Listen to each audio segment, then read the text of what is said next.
So in this training, I want to help women-owned small businesses learn how you can make $1 million more in the federal market. Maybe your first $1 million, maybe your 10th $1 million. But in this training today, I just want to talk about how to make $1 million. There's no magic I'm going to share. There is no magic to making $1 million. It's just hard work, right? Doing the right thing the right way and enough of the right thing.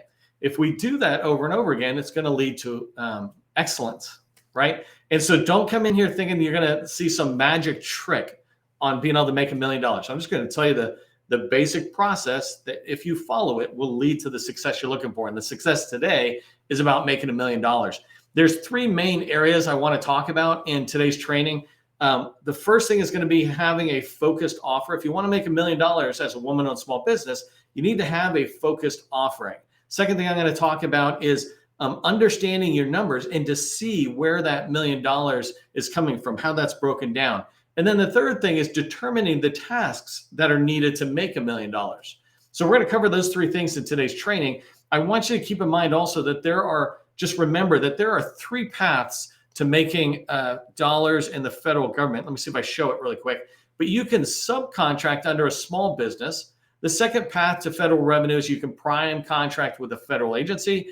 And the third path is you can subcontract under a large prime contractor. And the reason I mention this is that as you go forward and you're trying to make $1 million, you're following the process I'm going to lay out today. As you go forward, you can make money on one of those paths or all three of them. So it's dependent on what stage your business is in as you go forward. So if you plan and do the right things, you're going to be able to add $1 million to your company as a woman-owned small business, or frankly, any small business that follows this pattern should be able to add $1 million in. So put "let's do it" into the chat if you're ready for this training. If you're watching on replay, or if you're over on Facebook, YouTube, or Twitter, throw it in the comments. Just let me know that you're ready for the training by putting "let's do it" into the chat. If you don't know who I am, my name is Neil McDonnell. I'm the president of the GovCon Chamber of Commerce.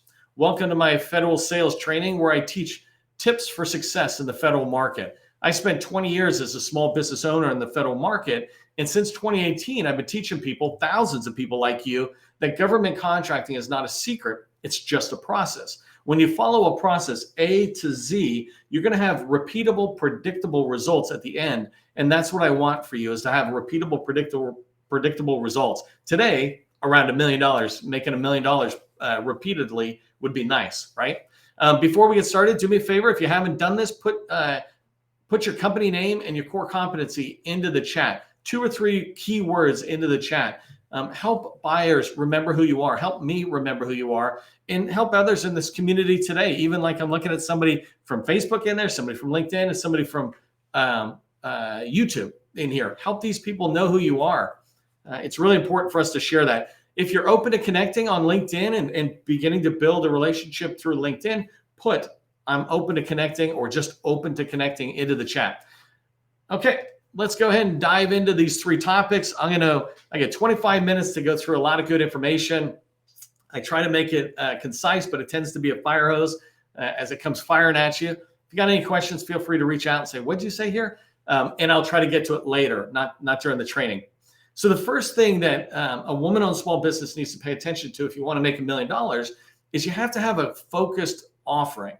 Let's talk about what a focused offering is, right? A focused offering is just a clear and easy to understand description of your core competency. This is why I ask you in the beginning, put your core competency into the chat, 2 or 3 keywords into the chat that describe what your company does. And it needs to be clear and easy to understand.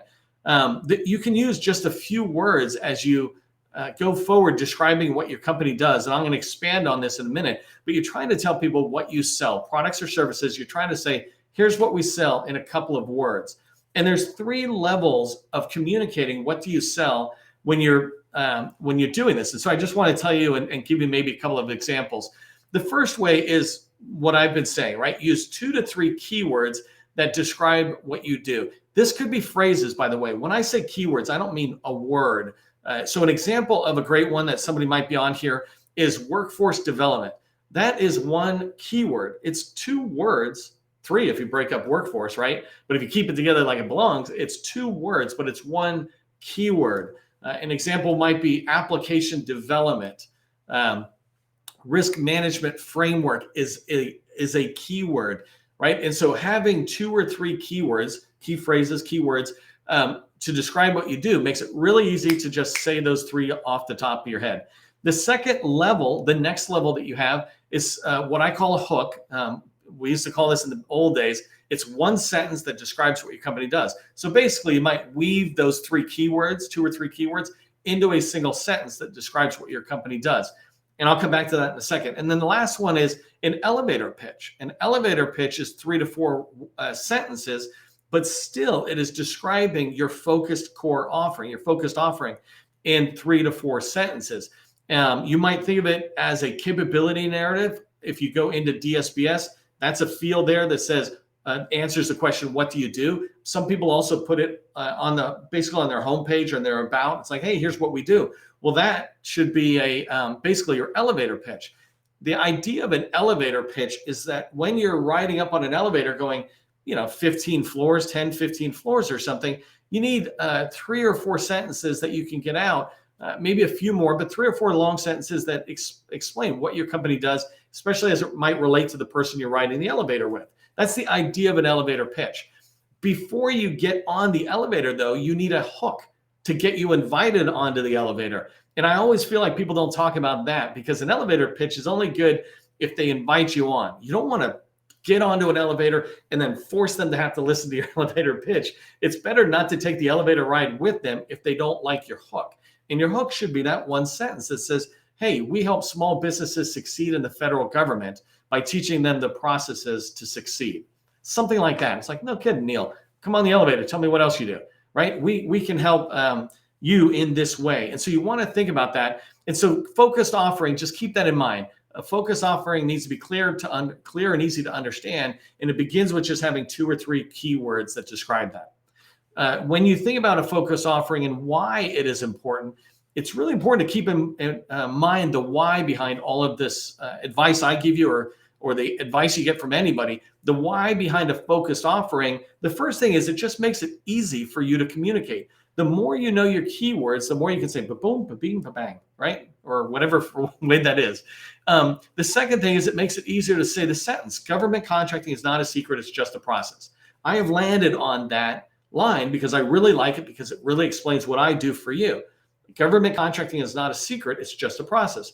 I teach you how to follow that process to lead to $1 million, for example, right? And so you want it to be easy for you to communicate, which then allows it to be easy for everybody on your team to also communicate that exact same message about your core offering.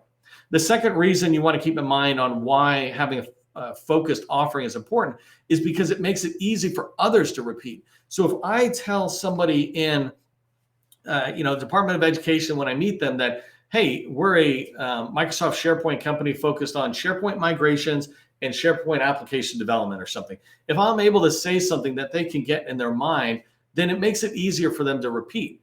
But if I say that I do all sorts of stuff, it makes it hard for them to remember and repeat. This is why, for example, I always say be very slow with your name. Make it easy for somebody to remember your name.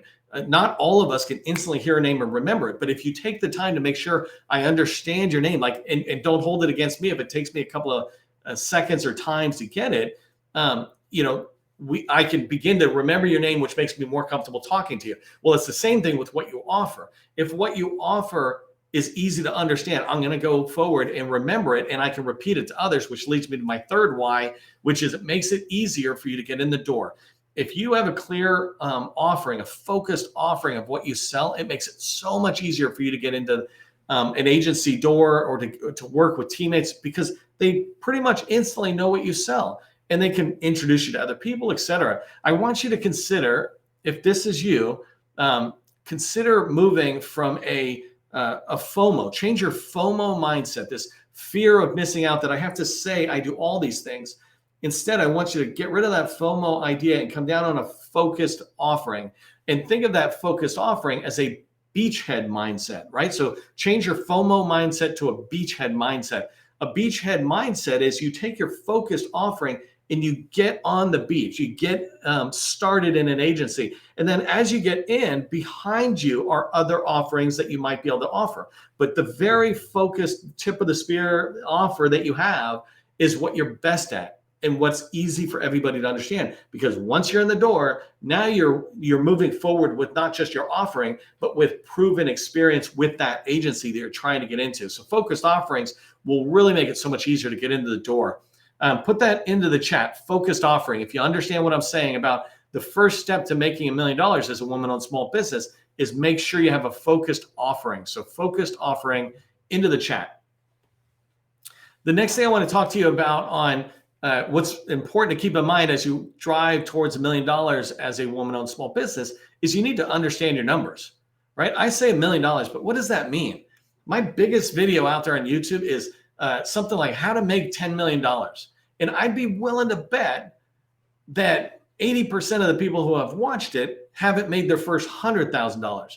And so it always disappoints me that that's my biggest video. I wish people would watch my how-to videos, the ones that are much more simple steps to succeeding moving forward. But one of the simplest things you can do making $10 million or like today, $1 million is to understand your numbers, beginning with how are you going to get $1 million? What does that even mean? Right? I say it, but is that one sale? You go out, you land $1 million contract, poof, done, I'm good. Or is that multiple? Well, today I'm definitely going to be talking about how to get $1 million from multiple sales, multiple wins. And I want you to be conservative in your thinking, right? Don't be overly optimistic and say, hey, I'm just going to go out there and make one phone call, have one opportunity and get $1 million. Yes, that sounds cool. I'd love that too, but that's not realistic. And most importantly, that's not eliminating risk. That's putting all the risk on that one success. But if you back it up and you have multiple ways of reaching that $1 million, then you're going to reach that $1 million. And even if one thing falls, the other activity you're doing is going to achieve it. So I'll talk about that in a second. So one of the things I'm doing right now is I'm working with a customer who has, for them, they have a $2 million goal, pretty aggressive goal, pretty fast. They want to make $2 million. And what I'm talking to you about is exactly what they're paying me to do for them. And what I do for other customers is laying out the process for going after whatever the goal is, and then breaking it down. I call it reverse engineering, but breaking down the tasks that are needed. So I know all the little tasks that will lead to that big goal that I have of $1 million, right? And so for you, I want you to think about your numbers. And I'm going to walk through, just you and me, we'll talk about it for a second, but I want you to think about what your average sales size is. And I'm primarily in the professional services, but you can do this in the construction world, and you can do this in the product sales even. But think about this. I ask this every time I talk to a customer. One of the first questions I ask them about when I'm learning about their business is, well, what's an average sale for you? You know, if you're in construction, maybe they're making $50,000 is kind of average. I'd love these bigger ones, but average is 50,000. It's like, okay. For services, for all of us in services, we generally have an average sales size of an FTE, a full-time equivalent. So I say, what's your average hourly rate? And today, let's use a really conservative number of $50, right? If you say $50 an hour, then that person is going to be bringing in $100,000 in revenue to your company. Just really straightforward, right? If you don't know this already, there's 52 weeks in a year. There's 40 hours we typically work in a week. 52 times 40 is 2,080 hours. We generally have 2 weeks of vacation, sometimes more, but generally 2 weeks of vacation. So we take 80 hours off, and you get 2,000 hours that the average person might be billable. And so that, if you just multiply it, right? Some companies, it's a little different. They offer more vacation. I don't really care. I like easy math, right? So $50 an hour is $100,000 in revenue. $100 an hour average rate is $200,000. And the reason this is important, because as it works towards the $1 million, if I'm saying that the average sale, the average person I put on contract somewhere is worth $100,000 in revenue to me, then I need 10 of these people being billable in order for me to make $1 million. So as soon as I get 10 people billable, I'm going to make $1 million. If you're like me, your rates are higher. And so, all of my companies, I've never had anything less than $100 an hour, and it was all higher. So if I say $100 an hour, That's $200,000 revenue from one person in my company billing out to the government, right? And so that means I need 5 of those people to make $1 million. I want you to do that math in your own head. What's the average sales size I have? And then divide that into the $1 million, and you'll have the number of sales you need. It's really that simple. We sometimes overcomplicate the simple, but if all you know is your average sales size, you're going to be able to know what it takes to get to $1 million. And so if I use my example of saying $50 an hour is $100,000 in revenue, meaning I need 10 people billing at that in order to make $1 million, then what I need to do is to find 10 strategic partners. And the reason I'm saying this is because there's 3 paths to making $1 million in the federal space. But for now, I want to talk about just subcontracting under small or large, right? But not prime contracting. I have a separate video that lays out all the numbers. I've got a whole handout of how you can populate your numbers for what amount of opportunity value you need in the pipeline, et cetera. You can find another video on that. But for today, let's focus on subcontracting. And in order to get subcontracting, I need to find what I call strategic partners. And strategic partners basically are ones who are willing to work with you. If they're willing to work with you, then they're a strategic partner. And it's our job to build that up to a really great relationship. And so as I look at strategic partners, one bit of guidance, and then I'm going to go into the how do I do the activity on a regular basis. But one of the things that I do for strategic partners in the determining who am I going to go after, I look for companies that have the ability where I might be able to get 5 or 10 positions in their company every year. That means for large, that's easy. Any large, that'll work. But for small businesses, it typically means I'm going to be looking for companies that are 10 million and higher. If they're 10 million and higher, then there's a potential, then my relationship will eventually lead to 10 bodies or 10 FTEs that I can get with that relationship, with that company as a subcontractor.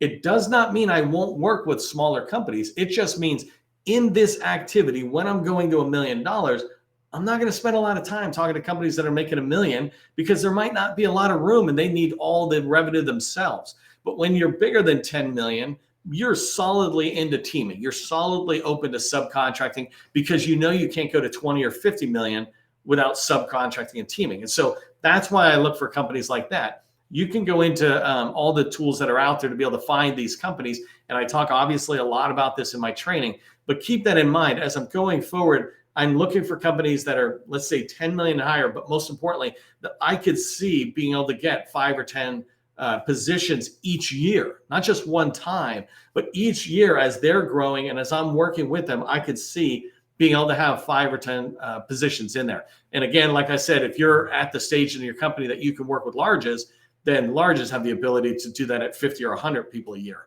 So there's a lot of potential for growth.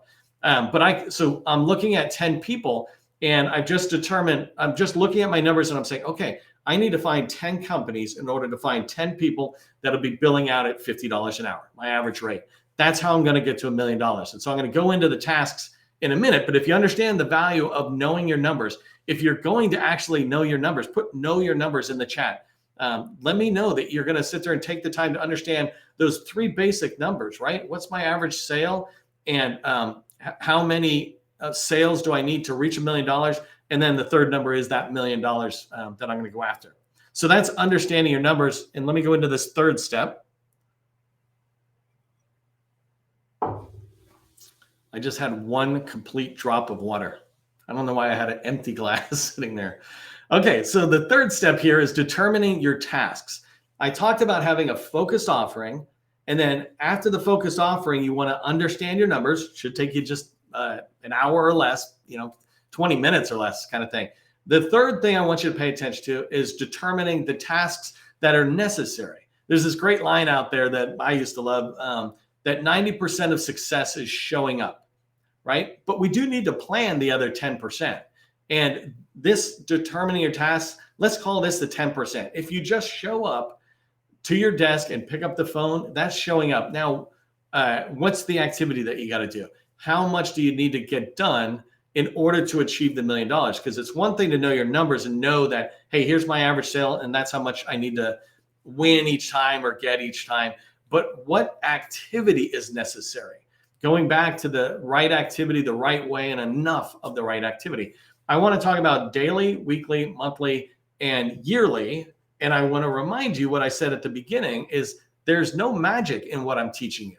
There's just hard work. It's just a process and hard work. And so the first thing and the most important thing you need to pay attention to, if you want to make $1 million as a woman-owned small business, you need to make 20 calls, 20 cold calls, new calls every single day.